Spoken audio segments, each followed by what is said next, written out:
quick one today. I'm going to show you how I track my entire collection in one place without spreadsheets, without 10 browsers open at the same time. This is the part of CardVault I actually use the most. Let's get into it. So before I built this, I had cards tracked across like 3 spreadsheets, eBay watch lists, screenshots on my phone. It was a total mess. Here's what it looks like now. This is a lot of what I own. There's obviously a bit more that I continually upload, but it's a bit of a process, time involved and all that sort of stuff. But the total portfolio value updates in real time as eBay values from each card refresh daily, and so on and so forth. And this is the part I like because I can see, different values changing, etc. This is a lot of my total collection here, as you can see. But the one thing to note here, you can see total value of everything I've uploaded.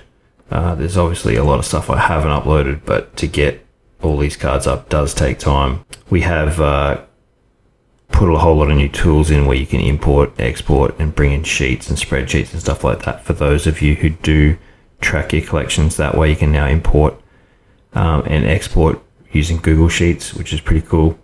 I'll add a card real quick. We'll put in the Sam Darcy NAB AFL 2021 draft pick, and you can actually see this in real time how it works.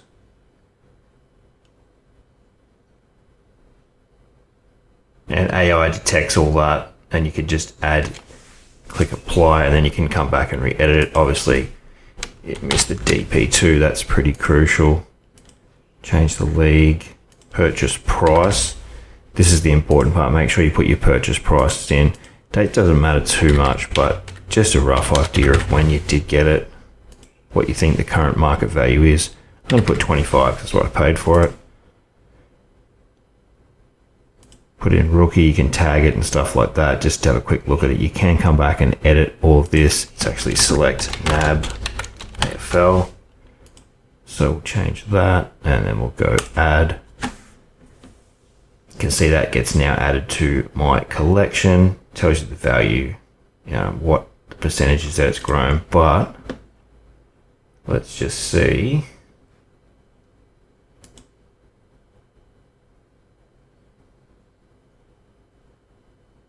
There it is. So we just pulled the market comps. Well, how that works is when you click refresh for market data, it pulls it in. It has found 3 recent sales, and it gives it a score matching the title that you input versus the title sold on eBay. As you can see, these are actual real sales for $50 each. I'd say that was the same user. They've just sold 3 of their copies for $50 each, and it gives it a total score. But that's actually increased the median price to $50, and basically ignore the price that I put in because it's actually found real sales data. Now, if you come across to some of the pro features, you can do all kinds of different things here. You can search market, search eBay directly. You can go to card discovery. It'll give you recommendations based upon your current collection and what you've input, etc. If you put all Pokemon in, it's going to give you recommendations to buy Pokemon, etc., etc. What your opportunities are, card decision calculator, things like that, forecasting. It'll give you forecasts on your current collection and cards, and you can actually click these and it'll generate AI evaluations on that, which is really, really cool. There's a ton of different things more. AI recommendations, you can play around with all these things and do lots of things, but that's not what we're here for today.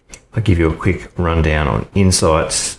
This gives you portfolio breakdowns, your highest performers, who's dropping, who's cooling off. You can see they're in the red. They've dipped percentage based on eBay sales. Your market leaders. This is based off of my collection, obviously. The percentages that they've increased or decreased. Gives you number breakdowns here. Total grading spend. Average ROI per card. Total profit loss, etc.